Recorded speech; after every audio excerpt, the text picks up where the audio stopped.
everyone. It's my first show of 2019, and I thought, what better time to talk about dating apps? I just started right off. I was driving the other day, and I was thinking about how different dating apps are for guys and for girls, right? Like, we're both kind of nervous before that first date.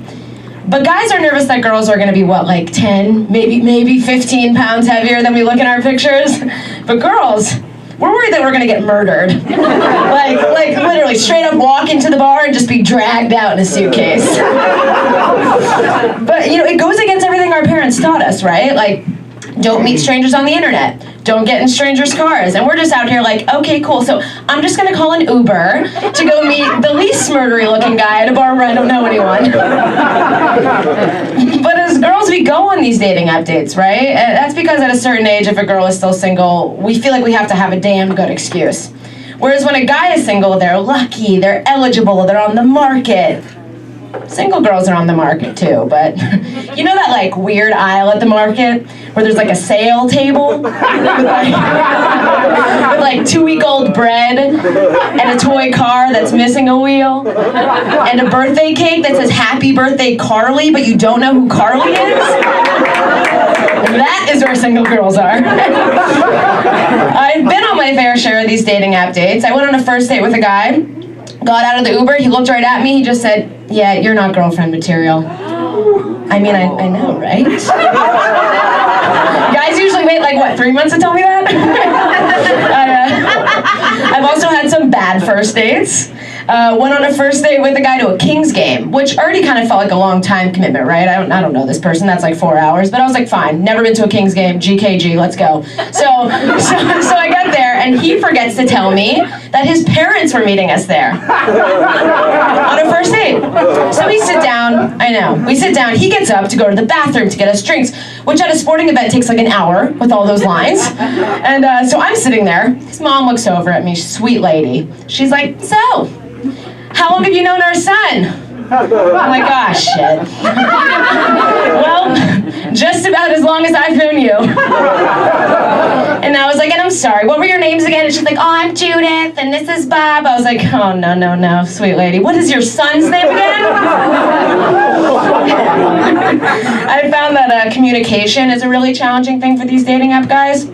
I've been ghosted before. I was seeing this guy, and he had my favorite sweatshirt at his house, right?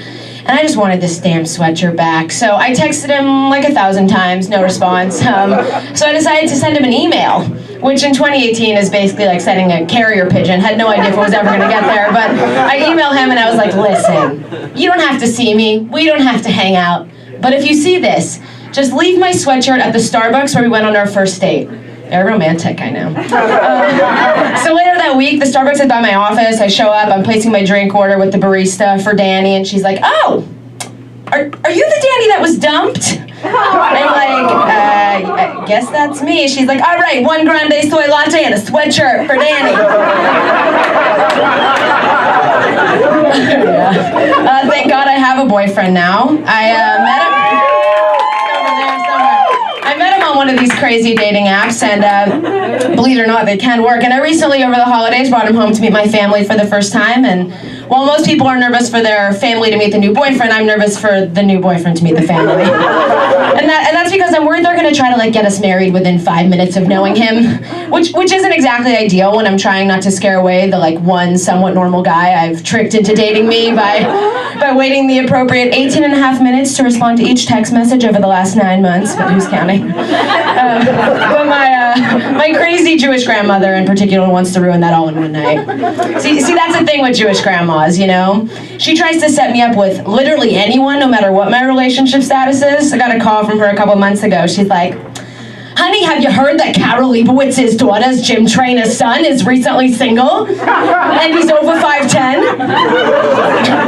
I once dated a nice Jewish boy of her approval for a few years, and when we broke up, there were a lot of tears from my grandma.